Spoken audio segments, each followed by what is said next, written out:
Alhamdulillah, wassalatu wassalamu ala rasulillah. Ada 1000 cara yang halal yang diperbolehkan oleh agama bagaimana kita memuaskan pasangan kita masing-masing. Ada 1000 banyak cara. Mau kapan saja?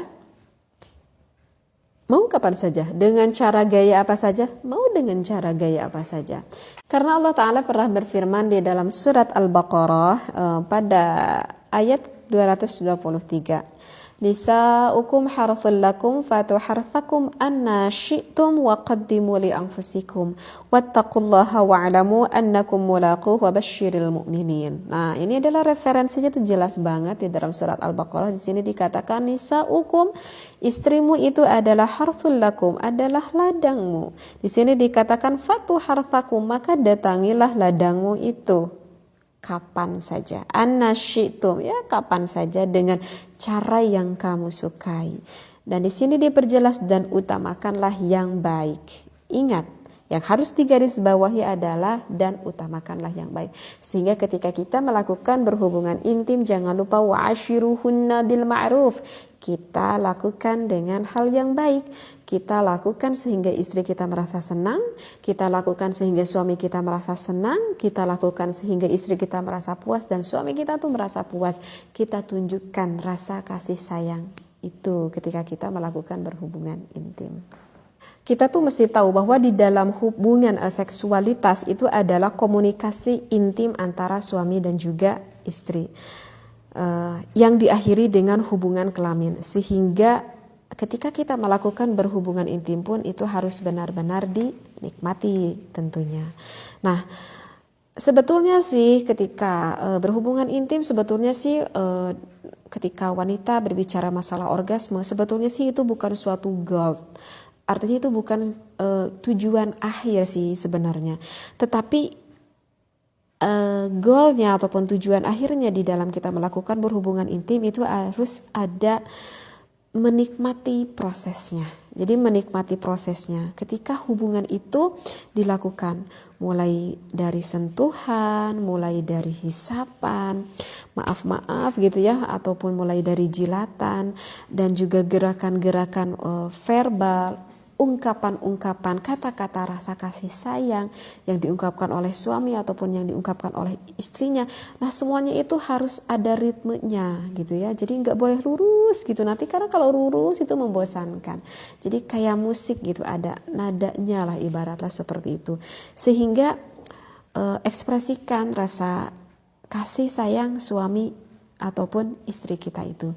Jadi harus dinikmati secara langsung, dinikmati secara pelan-pelan, nanti akan membawa kepada gen-gen pada wanita itu tersendiri, sehingga akan mencapailah istri kita itu sampai orgasme, sehingga mencapailah suami kita itu sampai inzal, sampai keluar air mata. Kenapa? Karena melewati proses-proses yang indah tersebut.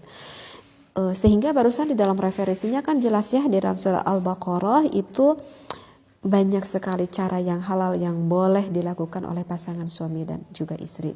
Tetapi ingat ya, jangan sampai melakukan berhubungan yang dilarang oleh syara. Di antaranya misalkan memasukkan penis ke ke anus sang istrinya, ataupun memasukkan penis ketika istrinya sedang haid, atau itu adalah merupakan salah satu yang tidak halal, yang tidak diridhoi oleh Allah Subhanahu wa taala.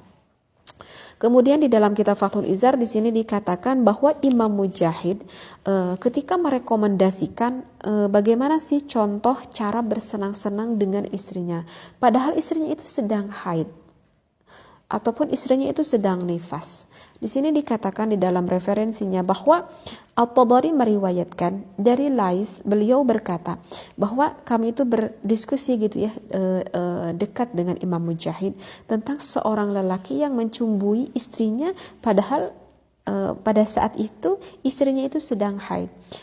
Di dalam referensi ini, di dalam kitab Is'adur Rafiq dikatakan bahwa Imam Mujahid berkata seperti ini, It'an bidzakarik, maaf ya, artinya adalah tusukkanlah penismu itu, penis suamimu itu, haitsuma syi'ta fima bainal fakhidaini, dimanapun yang engkau kehendaki, misalkan di antara kedua paha istrimu itu, wal aliyataini ataupun di kedua pantat istrinya, wasurrati ataupun di pusar sang istrinya, malam yakun fid duburi awil haidi, selama tidak di anus ataupun pada saat istrinya itu sedang haid. Ini bisa dilihat ya di dalam At-Tabari pada juz keempat pada halaman ke-380 referensinya seperti itu. Bahkan di sini dikatakan ketika istrinya sedang haid, ketika istrinya sedang nifas, bukan berarti menutup kemungkinan suami bisa bersenang-senang dengan istrinya. Jadi walaupun dengan keadaan seperti itu, kalau kita udah paham ilmunya, suami itu bisa menyenangkan istrinya dan istrinya pun bisa memuaskan akan suaminya. Tentulah seperti itu. Tadi ya yang referensinya yang udah dibicarakan, ya layaknya seperti kita tuh mau melakukan berhubungan intim, ya suaminya berporefly dulu kepada istrinya, boleh mencubu dulu, boleh dengan kata-kata manis dulu, sambil dilanjutkan dengan titik rangsang sang istri, bisa menciumnya, bisa mendekatnya, ataupun dengan cara apapun. Hanya satu saja, nggak boleh dimasukkan penisnya ke dalam vagina istri, udah itu aja. Nggak, ataupun ke belakang, itu udah itu aja, nggak ada larangan yang lainnya. Artinya berarti suaminya itu boleh dikeluarkan oleh istrinya walaupun istrinya itu sedang haid, boleh.